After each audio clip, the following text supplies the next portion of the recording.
amigos, sejam bem-vindos ao nosso canal no YouTube. Meu nome é Renata Barros, estou aqui com o nosso querido amigo Marco Rosa. Obrigada por aceitar o nosso convite, Marco.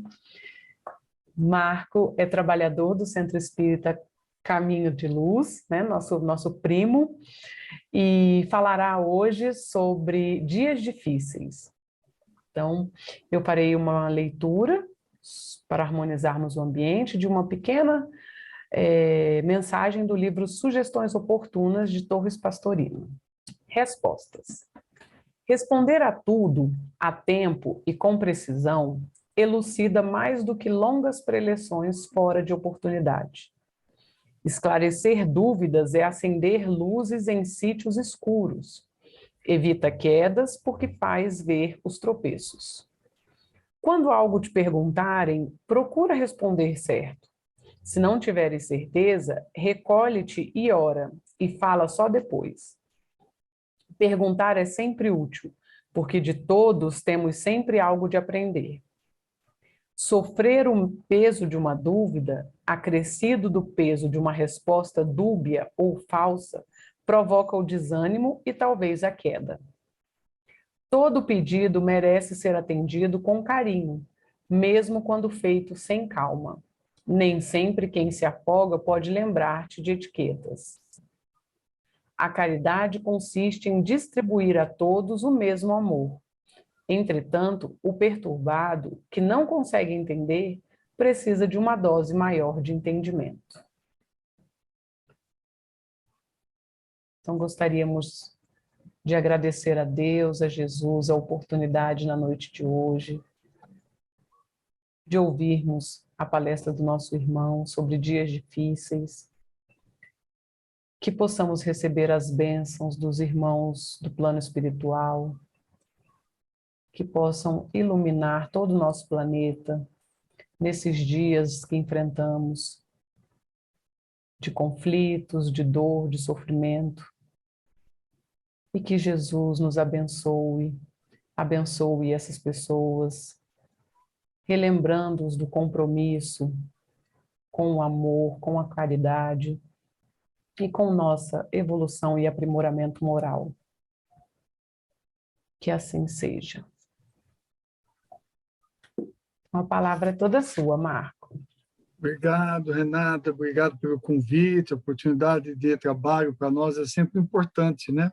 Precisamos, como eu costumo dizer, aliviar a carroceria do caminhão de débitos, né? Então, eu agradeço aí a confiança, rogando a Jesus, o nosso querido amigo, que nos abençoe, esteja conosco, para que nós possamos dividir as nossas reflexões com os nossos amigos internautas, os companheiros do Centro Espírita Caminheiros da Luz. São reflexões que nos chegam por outras pessoas, que nos procuram, ou chegam na nossa casa espírita, ou simplesmente são frutos da nossa própria reflexão, do nosso estudo, das dúvidas, das angústias, dos anseios que atendem na nossa intimidade.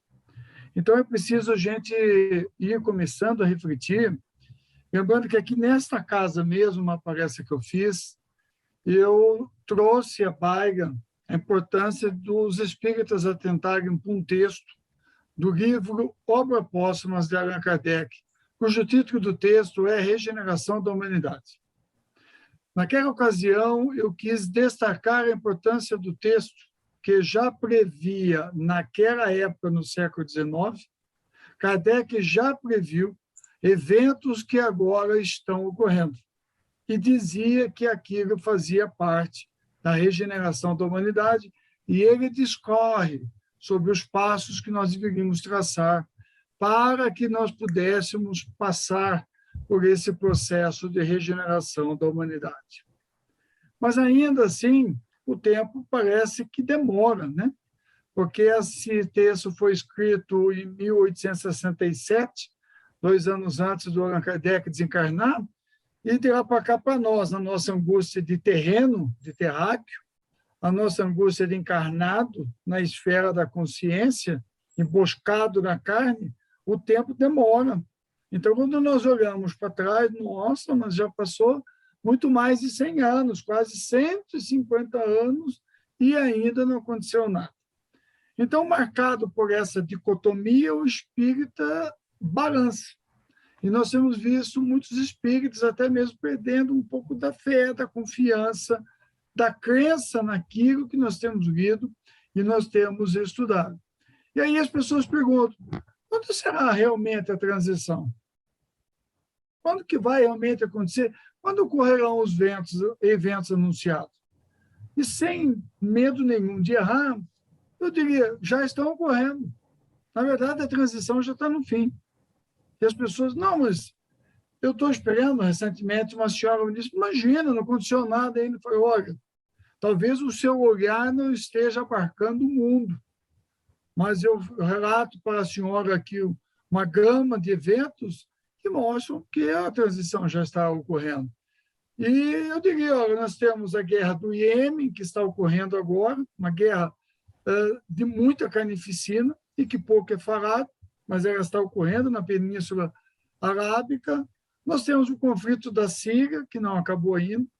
Nós temos o conflito do Estado Islâmico, que não acabou ainda, que continua de pequena monta, mas há mortes ocorrendo, explosões acontecendo.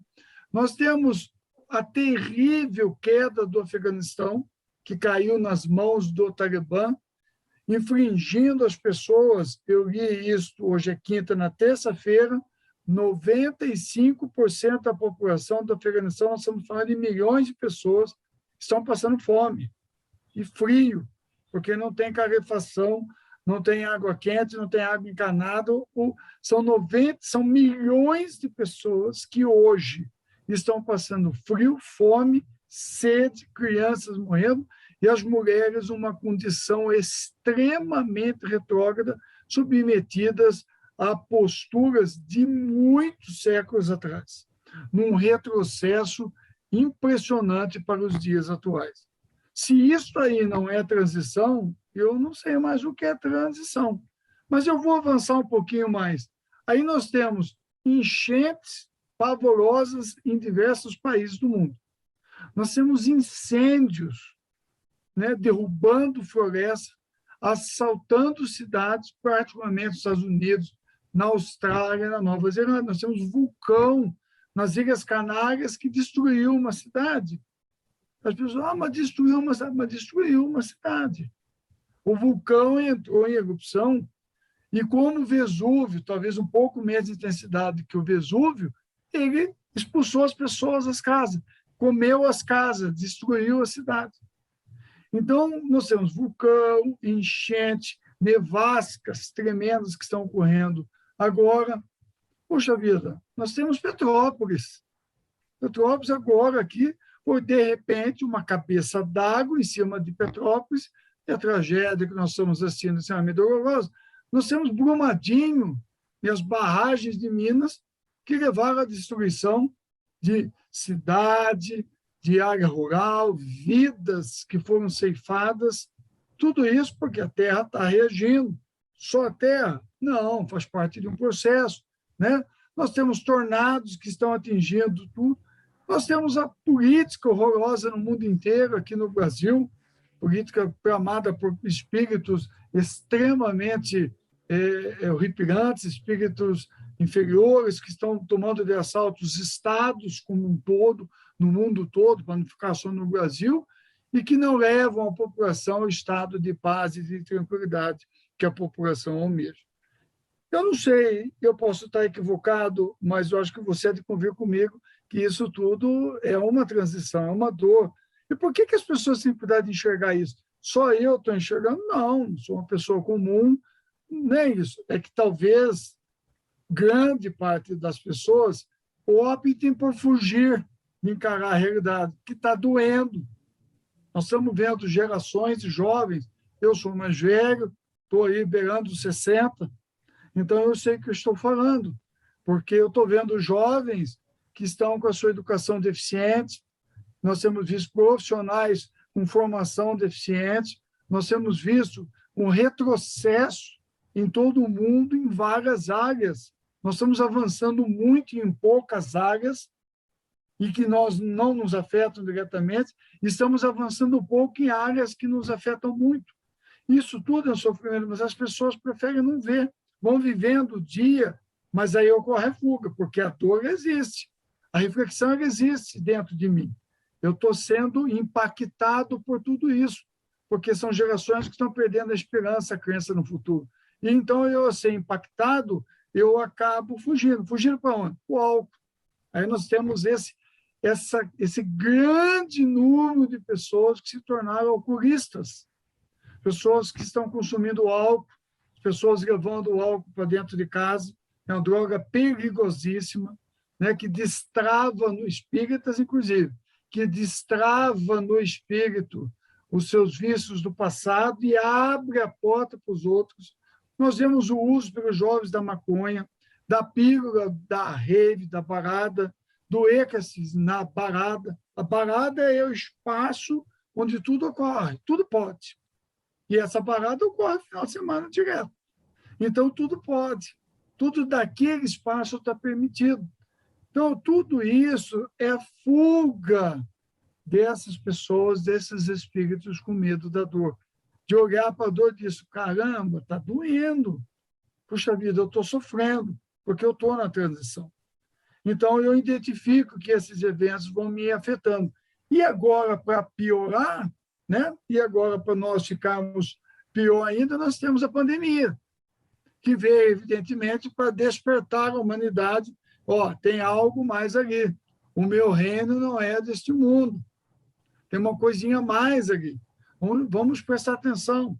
Vamos voltar para dentro de casa e, quiçá, voltar para dentro de mim, no meu interior, que eu preciso.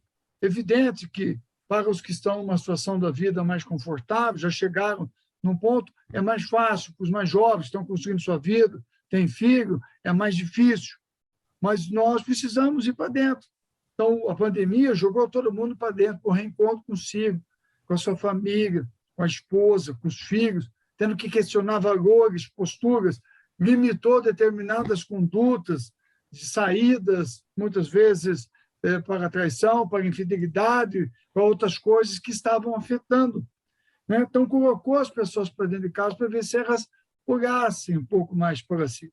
E nesse processo, depois da pandemia, que não fez o efeito esperado, não, Marco, mas morreu muita gente, sim, morreu muita gente. Lamentavelmente, muitas pessoas perderam a vida, tiveram Covid, eu tive uma Covid muito agressiva, então eu posso falar, eu estou falando por mim, né? Então, todos nós tivemos sujeitos a isso aí. Mas ela não fez aquilo que estava previsto. A humanidade continua egoísta, a humanidade continua entregue aos vícios, a humanidade continua incoerente, né? Eu vi agora no Carnaval vários atores, atrizes de televisão que pregavam o distanciamento, o uso de máscara, e criticando aquela autoridade e puxando o carrinho com uma caixa de som na praia em Salvador para chamar o pessoal para fazer o trio elétrico, porque está proibido o trio elétrico, desafiando as autoridades sanitárias, as autoridades, governo, prefeito, que estavam cumprindo uma determinação da autoridade sanitária. Isso chama-se egoísmo. As pessoas que estão aglomerando em festas, né, aqui em Brasília, vários locais, isso é egoísmo. Não tem, então, o egoísmo está forte. Eu não estou me lixando para os outros, eu vou me divertir. É o carnaval, como se o carnaval fosse uma coisa extremamente importante para o espírito. Não é importante. Não é importante. Eu não vou, quando eu desencarnar, não vou levar nada do carnaval. Mas o egoísmo eu levo, de que eu fui uma pessoa que corria o risco de pegar o Covid, de levar o Covid para outros locais e afetando pessoas que são vulneráveis, que têm comorbidade, que precisam se preservar. E muitas dessas precisam trabalhar. E não vão trabalhar porque pegaram o Covid de alguém que teve numa atividade que ela podia faltar. E, além da pandemia, como não deu resultado, nós estamos diante de uma guerra jamais inesperada. Estamos diante de um fator que fugiu completamente ao nosso controle. Jamais nós imaginaríamos uma guerra desse porte nesse momento. Então, mostra que as coisas não estão no controle das autoridades. Não está no controle de discurso nenhum. Nós temos do lado dois oponentes e um oponente que é ateu, que não está pensando em nada e que está realmente voltado para a agressividade. Se isto não é transição, eu não sei mais o que é transição. Porque agora nós estamos carregados de preocupação. O que vai acontecer? para onde nós, de repente, nós estamos olhando a televisão, vendo imagem que, em algum momento, eu pensei, puxa vida, é a imagem que eu vi quando eu era menino na Segunda Guerra Mundial. Era a imagem que eu via da Guerra do Vietnã. Que eu via a Guerra do Vietnã da Coreia na televisão. Então, de repente, pô, não é a Guerra do Vietnã. Eu vi a Guerra do Golfo começar. Então, nós estamos diante de um quadro que a transição já está aí. Nós não percebemos, como eu disse anteriormente, porque nós procuramos fugir. Então, é preciso, primeiro, nós entendermos, para tirar a angústia de quando vai ser, que já é.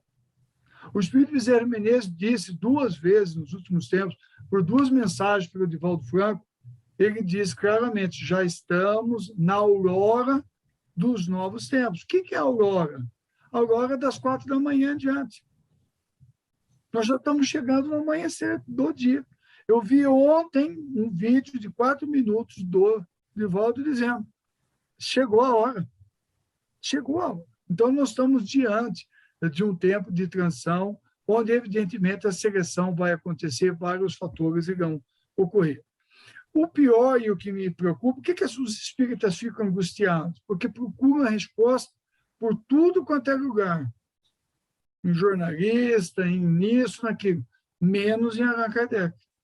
Quando eu vou lá no Livro dos Espíritos, na última questão do Livro dos Espíritos, Kardec trata dessa questão. Na verdade, no livro 4º do Livro dos Espíritos, Penas e Recompensas, ele vem o tempo todo tratando pela beirada dessa questão. E quando será o que temos que fazer, quais são as penas e recompensas. Na última questão, ele fala especificamente da Terra. É uma pergunta que ele faz. E quando será que o bem vai realmente existir na Terra? E o Espírito São Luís responde de uma resposta primorosa, quando uma geração nova de espíritos reencarnar na Terra. E esse tempo está chegando. Quem que veio preparar esse tempo? O Espiritismo, em 1857, com o lançamento do Livro dos Espíritos.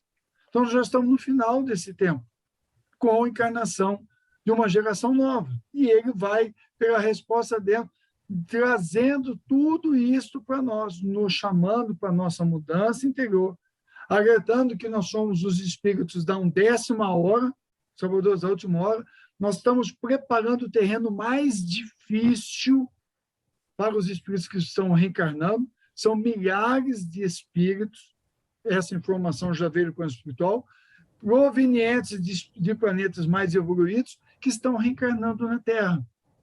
E nós estamos preparando o caminho para eles. Nós estamos com o machado quebrando o solo. Eu sempre me lembro dessa imagem, quando eu era jovem, meu pai foi fazer uma obra, não tinha as condições de fazer a obra adequada em casa, não tinha recurso, era muito caro na época, e meu pai falou assim, não vou contratar auxiliar para o pedreiro, não, era eu, mais 2 irmãos e 2 irmãs. Ele chegou e falou assim, os 3, ele chamava, brincando com a gente, ele chamava a gente de burrão, os 3 burrão vão cavar para abrir a vareta para fazer o alicerce da casa.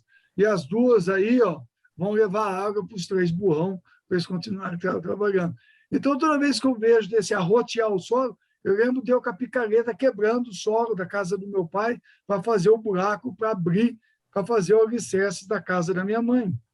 Então, nós estamos fazendo isso. Com a picareta, nós estamos quebrando um solo difícil de egoísmo, de vícios, de paixões. É o que a gente pode fazer. O nosso nível espiritual permite isso.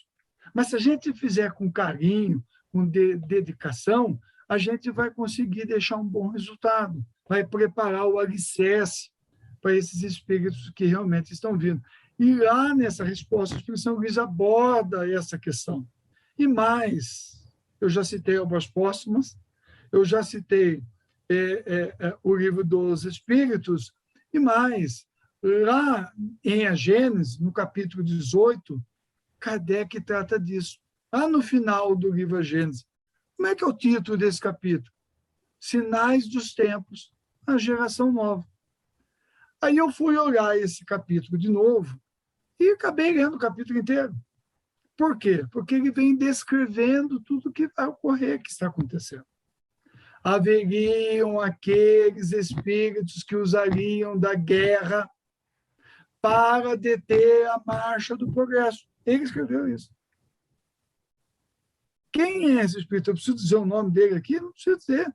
usarão, e quando esta guerra começar, é porque está chegando o amanhecer da nova era. E a guerra começou. Então, está ali escrito. Ele vai descrevendo a geração nova. Quem é a geração nova? Kardec fala, a geração nova é um espírito assim, assado, blá, blá, blá. Quando ele fala dos sinais dos tempos, ele descreve o tornado, o incêndio, tudo. Ele transcreve passagens do Evangelho, onde está escrito isso. Então, ele analisa, mas ele diz que aqueles que estão encarnados e que não tiverem as condições aqui permanecerem, serão exilados para planetas primitivos. E ele repete a história. E nós que permaneceremos, quais as condições que permanecerão? Votados ao bem, bons chefes de família, bons cidadãos, bons profissionais, bons espíritas, bons pais, bons maridos, boas esposas. Todo esse conjunto faz uma pessoa de bem, como está no Evangelho segundo o Espiritismo, no capítulo 17, O Homem de Bem, um dos mais brilhantes textos de Allan Kardec, está ali definido o que eu tenho que fazer, ou buscar fazer. Então, eu não preciso buscar alhures, explicações fantasiosas, angustiosas, que criam na gente expectativa, quando isso é isso, aquilo, maravilhoso, sobrenatural. Não. Allan Kardec já nos traz tudo isso e nos ajuda a vencer esses dias difíceis. É preciso a gente não enveredar pelo desespero nessa hora. Eu vi muitas pessoas que me procuraram desesperados quando a guerra começou ou quando outros eventos ocorreram. Nós, os espíritas, não nos deixamos levar pelo desespero. Qual a pior situação que pode ocorrer conosco? Eu desencarnar. Mas eu já sei o que é desencarnar. E eu já aprendi com Kardec, eu já aprendi que se eu desencarnar é porque chegou a minha hora. De véspera de Natal, eu costumo dizer, só o peru de Natal. Porque nós é no dia, na hora, no minuto e no segundo, que está previsto, a não ser que eu cometa o suicídio. Então, se eu desencarnar em qualquer desses eventos, é porque estava previsto. Se alguém da minha família desencarnar, eu vou ter a postura do espírita. Eu vou entender que esse meu ente querido partiu porque ele estava preso comigo. Questão 936 do Livro dos Espíritos. Ele estava preso comigo. E ele se libertou, suou o tempo da libertação. Eu fico feliz, porque eu amo. E ele se libertou. E eu fico preso, porque eu não remi a minha pena ainda. Eu preciso ficar mais um tempinho. Kardec propõe isso no Livro dos Espíritos. Então, eu, como espírita, eu vou entender, puxa, ele partiu, sem revoltas, sem cenas, sem outras coisas, sem julgamentos, condenações, chegou a hora. Ele partiu. E eu continuo fazendo a minha parte, o que me compete, porque quando eu partir do corpo físico, a minha consciência é que vai comigo. As obras boas que eu produzi, que deram bons frutos, é que permanecem e que exigem um trabalho silente, um trabalho diário, um investimento diário na minha melhoria íntima, na minha mudança pessoal, no uso da oração, na disciplina, no trabalho espírita, no encher a minha mente com boas leituras, fazendo as escolhas adequadas, está nas minhas mãos. Se eu sou um bom obreiro, e eu fui escolhido por Jesus para isso, eu vou chegar a contento, eu tenho que me orgulhar de eu estar aqui agora. Nós fomos escolhidos por Jesus para estar aqui agora. Ele nos buscou nas regiões inferiores, nos convidou. Venha para a vinha do meu Pai, para que você se redima dos seus erros do passado, para que você quite a sua consciência. E nós estamos aqui agora. Então, não há motivo para desespero, para nós reclamarmos, virarmos pessoas que contundentemente reclamam, nem alimentar as pessoas que são doentias, patologicamente deprimentes, depressivas. Eu fico alimentando. Então, eu preciso procurar não alimentar. E eu, sendo espírito, dizer, minha irmã, meu irmão, pensa diferente, otimismo, esperança. E essa esperança significa confiança em Deus, de que Deus está no comando e Jesus no leme. Então, é buscar arregaçar as mangas, fazer o trabalho que eu tenho que fazer comigo e com a casa espírita que eu pertenço, abrindo mão de muita coisa para ajudar na construção desse novo tempo. O trabalho que os centros espíritas estão fazendo hoje, pouca gente do movimento espírita tem percebido isso. O trabalho do Centro Espírita Caminheiros da Luz, do Caminho da Luz, do Vinha de Luz, tantos outros centros que eu faço palestra por aí, são trabalhos que as pessoas é pequeno. Às vezes você olha o número de pessoas que estão vendo o canal no YouTube ou Instagram, na live, é pouca gente. Né? Nós temos uma live no Instagram, às quintas-feiras, às 20 horas, e o pessoal... E eu sempre comento, mas tem pouca gente assistindo. Eu tenho uma nossa companheira, ela diz, Marco, eu já te falei, o número de acessos lá no Instagram, depois que termina a palestra, é muito grande, considerando que é o Instagram. Então, eu fiz uma conta outro dia, somando numa média, que todos os centros estejam iguais, o número de centros que eu faço, eu estou prevendo que mais ou menos 2.000 pessoas, só aqui em Brasília, estão acessando, aqui no exterior, acessando os vídeos desses centros, incluindo Caminhos da Luz. Estão ouvindo as palestras. Então, o trabalho que a gente pode fazer são 2.000 pessoas que vão, vezes 4, uma família média de 4 pessoas, afetando 8.000 pessoas. Olha só como a conta vai se modificando. Então, o trabalho que nós estamos fazendo é preparar a base para nós acolhermos as pessoas que vão bater nas portas do Centro Espírita agora. E eu preciso acolhê-las da forma mais simples possível. Falar para ela da fluidoterapia espírita, falar de Kardec, falar para ela do Evangelho segundo o Espiritismo. Eu não preciso ter informações dos espíritos, ser um médium do Borogodó e no seu... Não, a gente precisa de trabalhador que faça isso. Nós estamos fazendo aqui, a Renata leu ali a leitura tão importante, harmonizou, fez a prece. Eu estou falando aqui, reflexão de forma simples, não sou nenhum Divaldo, nenhum Raul, longe disso, mas a gente está refletindo junto. É esse pequenininho que as pessoas estão precisando e vão precisar. Imagine a multidão de católicos, protestantes, que vão bater na nossa porta, gente. E eu não posso balbuciar, eu não posso duvidar. Então, eu tenho que entender o que Kardec propôs. Porque quando ela chegar, eu tenho que dar a resposta na hora, para ela entender. E eu poder acolher ela na nossa casa espírita. E, por fim, não perder a chance de exercitar a confiança em Deus. Nós, espíritas, precisamos trabalhar a confiança em Deus e em Jesus. Deus é a inteligência suprema e a causa primária de todas as coisas, respondem os espíritos a Allan Kardec. Eu, espírita, tenho a maior e melhor definição de toda a história do planeta do que é Deus. Então, Ele está no comando. E se eu confio nele, eu me entrego. Eu tenho fé em Jesus, que tem nos acompanhado indistintamente. Quando ele apareceu para nós as regiões inferiores, como nos narra o espírito Humberto de Campos, quando naquela noite, há muitos séculos atrás, aproximadamente o século XVI, ele apareceu nas regiões inferiores para nós, ele foi com muito amor e misericórdia nos buscar e nos chamou para a vinha do Senhor. Eu sou chamado para a vinha do Senhor. Ele sabe quem eu sou, ele sabe quem eu fui, ele sabe o que nós fizemos e ele sabe o que nós vamos fazer. Mesmo assim, ele nos chamou para a vinha do Senhor. Não há amor maior. Não há amor maior. Como é que eu vou duvidar desse cara? Como é que eu vou ter dúvidas quanto ao fato de que esse cara está no leme de tudo isso que está ocorrendo?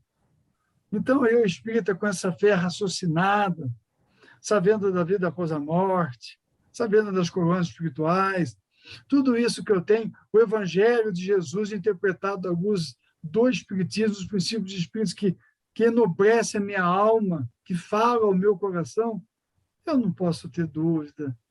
Eu tenho as ferramentas para vencer esses dias difíceis, com muita tranquilidade, porque hoje o Coliseu de Roma são as ruas das nossas cidades, são as estradas das nossas vidas, são as lutas do nosso trabalho, são as guerras na sociedade. O Coliseu saiu de lá, mas nós, os espíritas, somos os cristãos redivivos e temos o compromisso com Jesus de testemunhar em nome de Deus, testemunhar que sabemos que a vida prossegue após a morte. Reflitamos nisso e fiquemos em paz. Que ótima explanação, Marco. É sempre uma injeção de ânimo, né, e de esperança ouvir essas palavras, e que não percamos a fé, né? Os dias são difíceis, há muitos enfrentamentos, mas nós sabemos que escolhemos estar aqui nesse momento, né? Momento pandêmico, momento de guerra e todas essas dificuldades, enfim, a mudança do planeta, né, para um planeta de regeneração, ela não acontecerá num passe de mágica, né? Às vezes as pessoas acreditam que acontecerá assim, não, ela está acontecendo todo dia, aos pouquinhos, e o convite para a nossa reforma íntima está aí, né, batendo a porta. Muito obrigada, Marco. Você pode fazer a nossa oração final?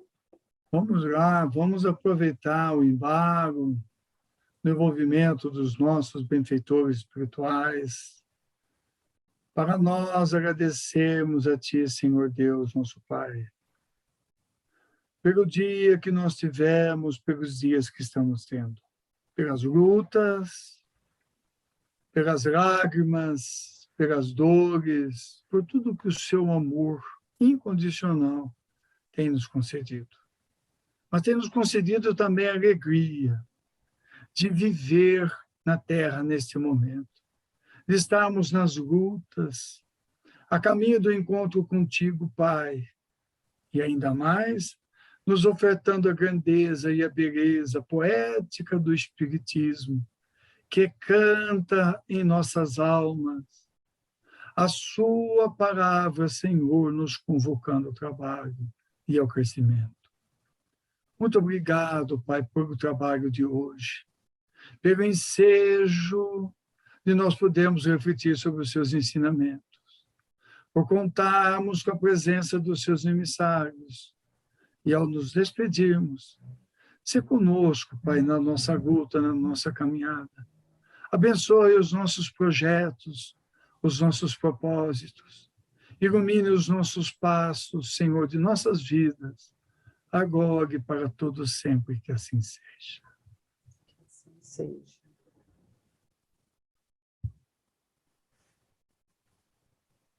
Muito obrigada, Marco. Foi Estamos ótimo. aí. Muito obrigada. Fiquemos em paz. Muito obrigada pela companhia. E a vocês, uma boa noite. Obrigada e até a próxima quinta. Tchau, tchau. Obrigado, boa noite a todos. Sucesso. Tchau, Renata. Tchau, tchau.